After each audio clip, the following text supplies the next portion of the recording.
Cassette 2, Side 2. Practice Test 4. You will hear a number of different recordings, and you will have to answer questions on what you hear. There will be time for you to read the instructions and questions, and you will have a chance to check your work. All the recordings will be played once only. The test is in 4 sections. Write all your answers in the listening question booklet. At the end of the test, you will be given 10 minutes to transfer your answers to an answer sheet. Now turn to section 1 of your question booklet.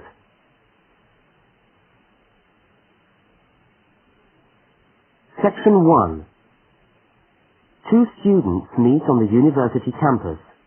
They start a conversation together. First, look at questions 1 to 5. For each of the questions, 4 alternatives are given. Decide which of the alternatives, A, B, C or D, best fits what you hear on the tape, and circle the appropriate letter.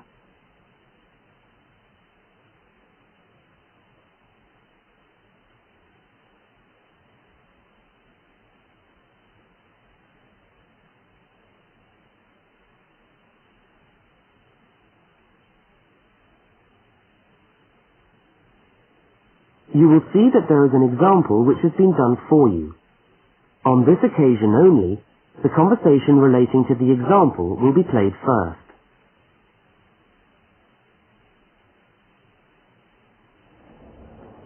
Excuse me, can you help me? I was looking for the main hall. No, maybe I can actually. I'm looking for the main hall too. I think it's in the administration building. Are you a new student? Yeah, I am. The man says he's looking for the main hall too. So A has been circled. Now we shall begin. You should answer the questions as you listen, because you will not hear the recording a second time. Now listen carefully to the first conversation and answer questions 1 to 5.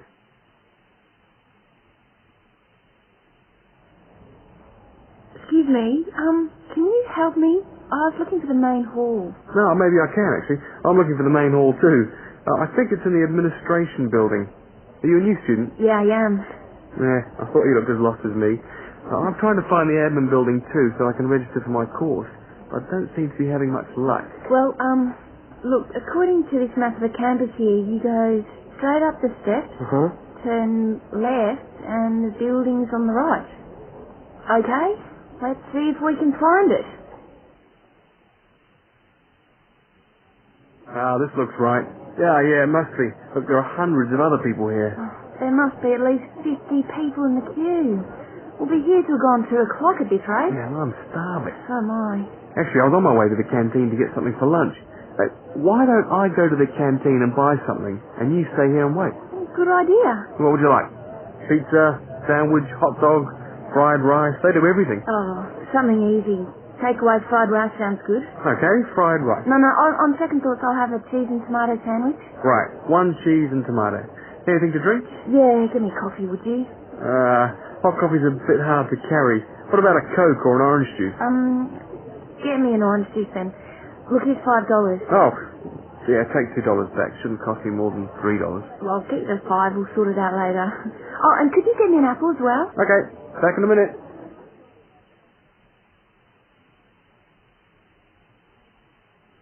The woman speaks to the class about registering at university. Look at questions 6 to 10.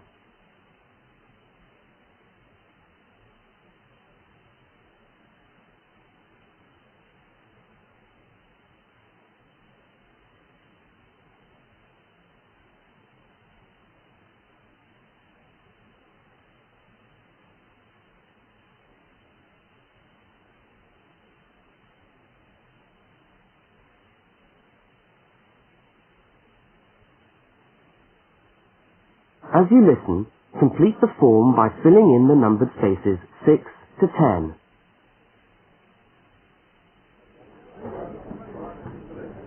Oh, hello. I'm here to register for the first year law course. Oh, I'll just have to fill out this form for our records. What's your name? Julia Perkins? Can you spell that for me? Yeah, that's JULIAPERKINS.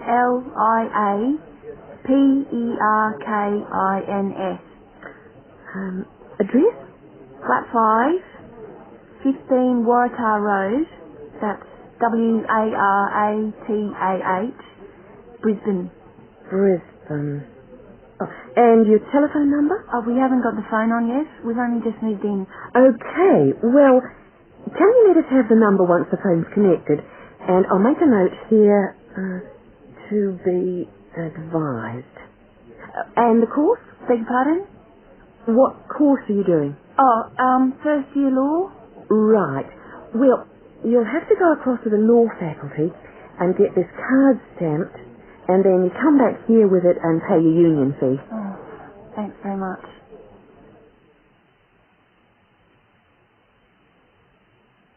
The man and the woman meet up again.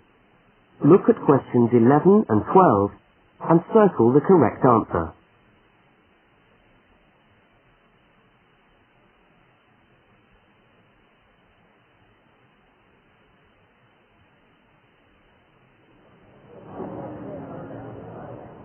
Oh, there you are. Oh, I thought you were never going to come back.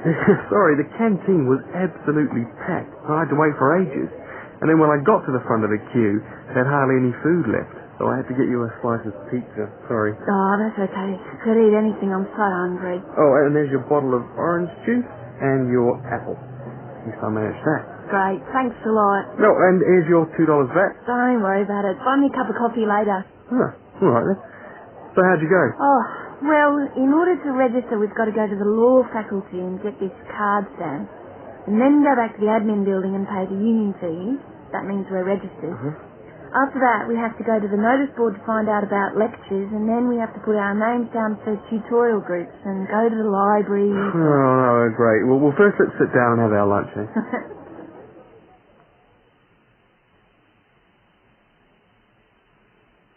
That is the end of section 1. You now have half a minute to check your answers.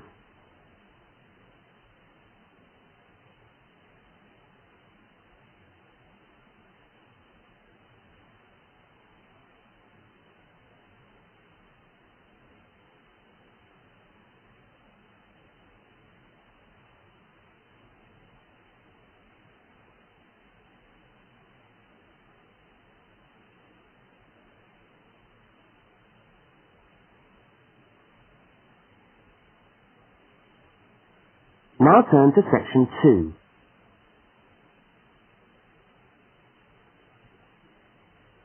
Section 2. You are going to hear a talk about banks in the UK. First, you have some time to look at questions 13 to 17.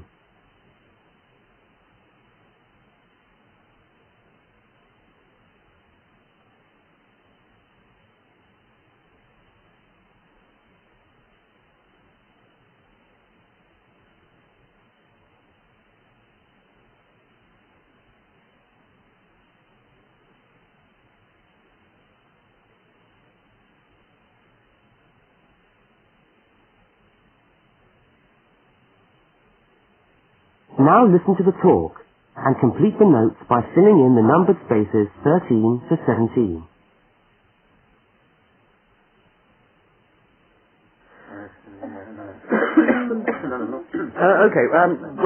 Thanks for turning up today. Thanks for turning up today to this short talk I'm going to give on student banking.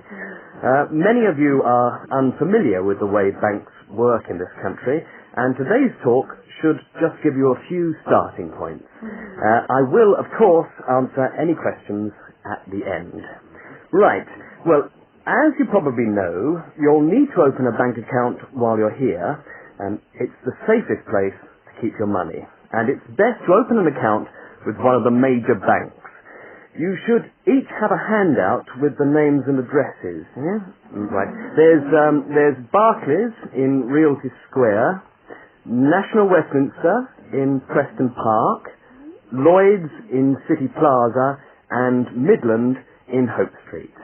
Okay, all these banks offer special student accounts.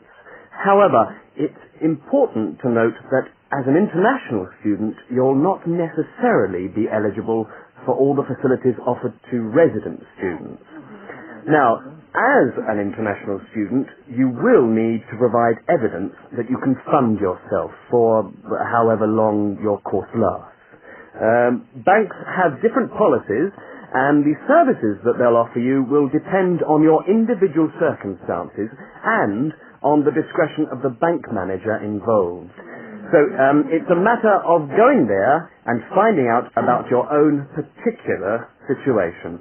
Right. When you do go to open a bank account, you should take some documentation with you.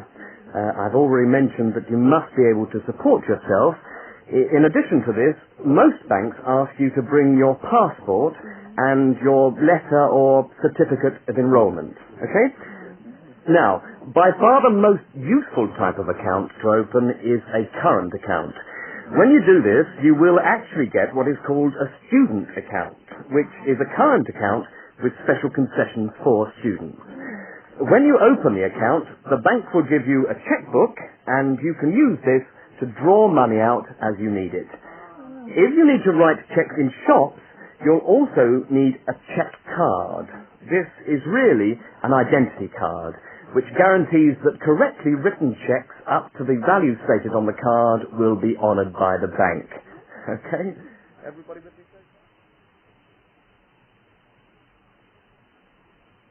Now look at questions 18 to 21.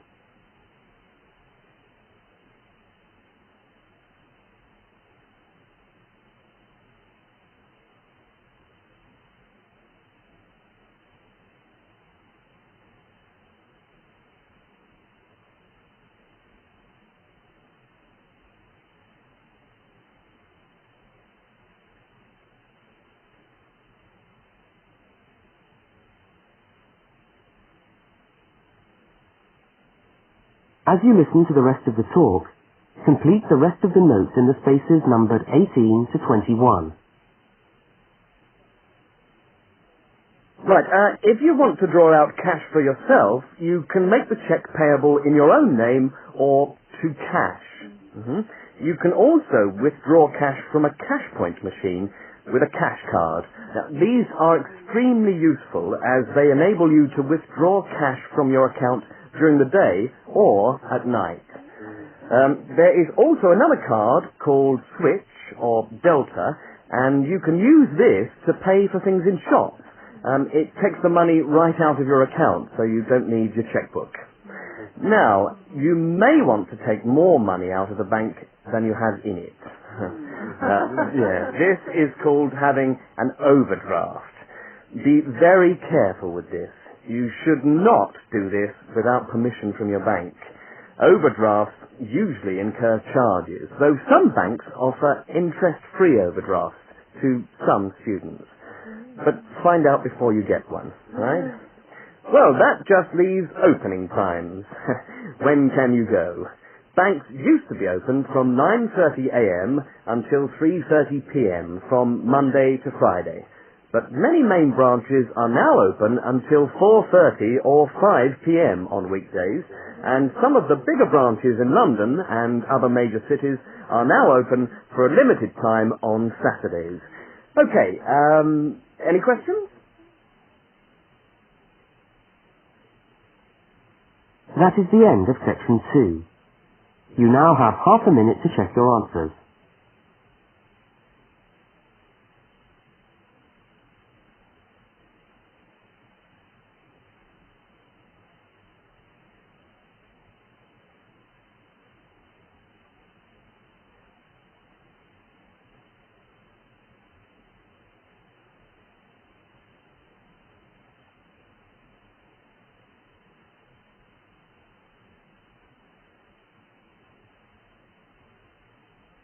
Now turn to section 3.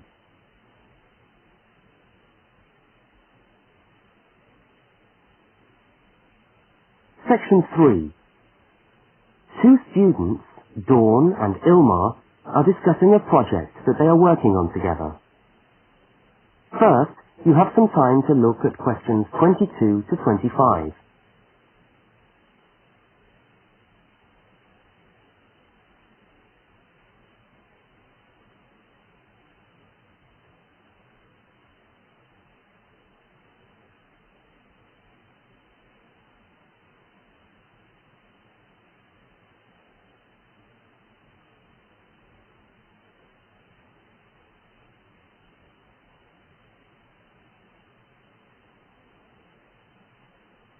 Now listen to the first part of the conversation and complete the fact sheet by filling in the numbered spaces 22 to 25.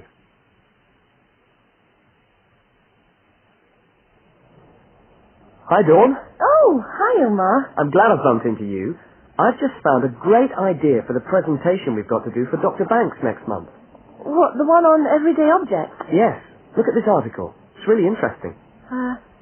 The aluminium Coke can? You know, Coca-Cola cans, soft drink cans. Look, let's sit down here. Have you got a minute? Sure. I'll just get my bag. Okay. So, you think we can get a presentation out of this article? I'm sure we can. First of all, we can provide some interesting facts about the aluminium cans that we drink out of every day. Like? Well, here it says that in the US they produce 300 million aluminium drink cans each day. Wow! 300 million? Exactly. That's an enormous number. It says here, outstrips the production of nails or paper clips. And they say that the manufacturers of these cans exercise as much attention and precision in producing them as aircraft manufacturers do when they make the wing of an aircraft. Really? Let's have a look. They're trying to produce the perfect can, as thin but as strong as possible. This bit's interesting. Today's can weighs about 0.48 ounces. Thinner than 2 pieces of paper from this magazine, say. Yeah, and yet it can take a lot of weight. More than 90 pounds of pressure per square inch. 3 times the pressure of a car tyre. Okay, I agree. It's a good topic.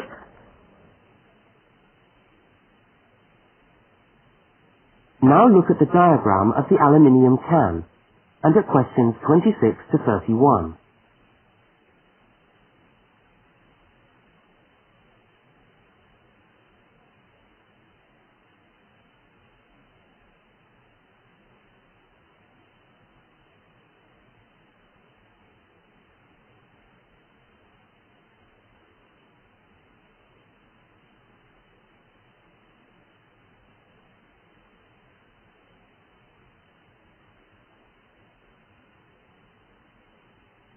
As the conversation continues, label the can by completing the notes in the numbered spaces 26 to 31. What I thought was that we could do a large picture of a Coke can and label it, and then talk about the different parts. Look, I've done a rough picture here. Okay, so where shall we start? Well, the lid is complicated. Let's start with the body first. I'll do a line from the center of the can, like this, and label it body. What does it say? It's made of aluminium, of course, and it's thicker at the bottom. Right, so that it can take all that pressure. And then I think you should draw another line from the body for the label. Right, label. The aluminium is ironed out until it's so thin that it produces, what does it say? A reflective surface suitable for decoration. That's right. Apparently it helps advertisers too. Yes, because it's so attractively decorated. Good. And then there's the base. Yes, it says the bottom of the can is shaped like a dome so that it can resist the internal pressure. That's interesting. I didn't know that. Nor did I. Okay, so going up to the lid, there are several things we can label here. There's the rim around the edge, which seals the can. Got that. And there's a funny word for the seal, isn't there? Yes, it's a flange. What does it say about it? Well, the can's filled with Coke or whatever, and after that, the top of the can is trimmed and then bent over to secure the lid. That's right. It looks like a seam. We could even do a blow-up of it, like this. F-L-A-N-G-E. Yes, that would be clearer. I think we should label the lid itself and say that it constitutes 25% of the total weight. 25%? So it's stronger than the body of the can. So to save money, manufacturers make it smaller than the rest of the can. Didn't know that either. So, how do we open a can of Coke? First of all, there's the tab, which we pull up to open the can, and that's held in place by a rivet. I think that's too small for us to include. I agree. But we can talk about it in the presentation. We can show the opening, though. That's the bit of the can that drops down into the drink when we pull the tab. Yeah, hopefully. Sometimes the tab just breaks off. I know. Anyway, the opening is scored so that it pushes in easily but doesn't detach itself. Okay. We can show that by drawing a shadow of it inside the can. Like this. I'll label it Scored Opening. Great. Well, I think we've got the basis of a really interesting presentation. Let's go and photocopy the article. Fine. I'll take it home and study it some more. That is the end of section 3. You now have half a minute to check your answers.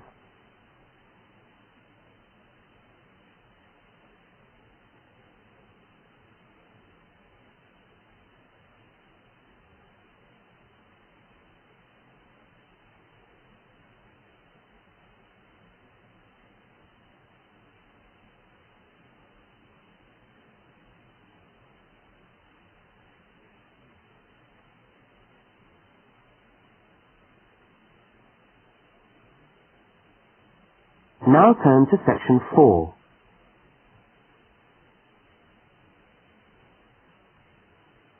Section 4. You are going to hear part of a short university lecture. First, look at questions 32 to 42.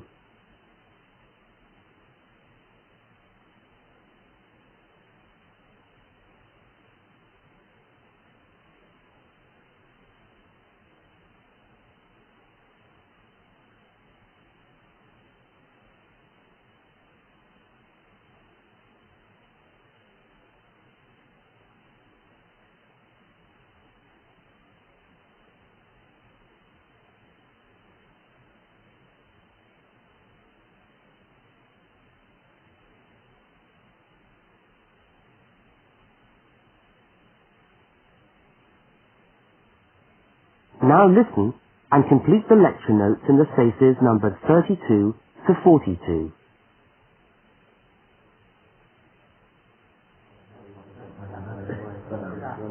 Good morning and welcome to the University's Open Day and to our mini-lecture from the Sports Studies Department. Now, the purpose of this lecture is twofold. One, we want you to experience a university lecture to give you a taste of what listening to a university lecture is like. And two, we want you to find out something about the Sports Studies program at this university. So feel free to ask any questions during the talk and I'll do my best to answer them. Right, so what does a course in sports studies involve? Well, you wouldn't be blamed for not knowing the answer to this question because sports studies as a discipline is still comparatively new. But it's a growing area and one which is now firmly established at our university. Now, there are 3 distinct strands to sports studies, and you'd need to choose fairly early on just which direction you wanted to follow. And I'll just run over these now. Firstly, we've got the sports psychology strand. Secondly, we've got the sports management strand. And last but not least, there's the sports physiology strand. So just to recap, there's sports psychology, sports management, and sports physiology. Let's look first at psychology. Now, the people who study sports psych want to work with top athletes, and they're looking at what will take those athletes that 1% extra. What makes them win? When all other things are equal, physically all other things are equal, they want to know what are the mental factors involved. The sports psychologist works closely with the athlete through his or her training program and becomes an integral part of the team. In fact, you could say that they play just as important a role as the coach. So if you're interested in what makes people win, this could be the area for you. Now secondly, we've got the strand which I referred to as sports management. And this goes hand in hand with the area of sports marketing. So you might like to think of this area as having 2 branches, management and marketing. On the management side, we look at issues relating to the running of sports clubs, management of athletes, that sort of thing. But then on the other side, we've got sports marketing. And this is the side that interests me more, because here we will look at the market forces behind sport. Questions like, why do people spend their money on a football match or a tennis game rather than, say, on buying a CD or going to the cinema?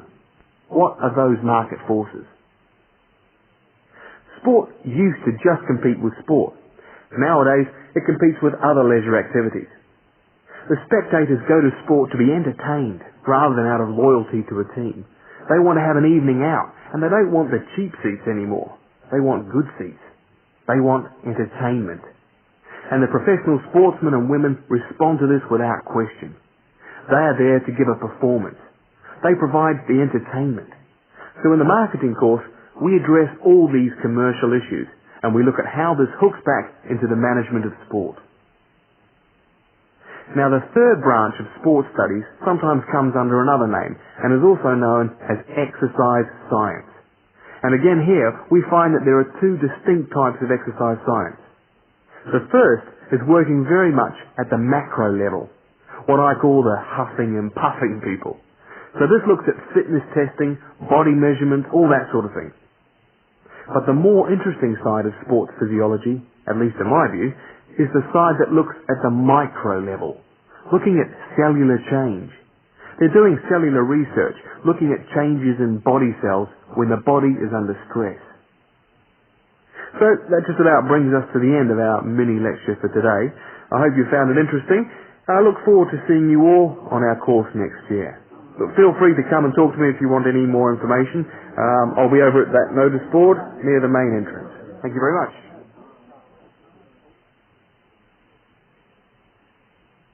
That is the end of section 4. You now have half a minute to check your answers.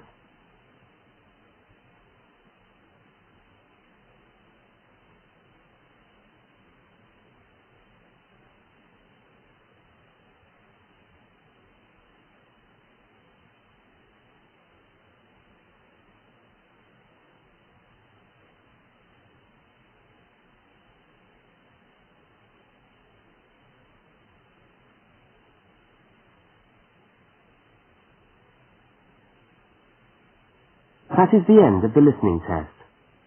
You now have 10 minutes to transfer your answers to the listening answer sheet.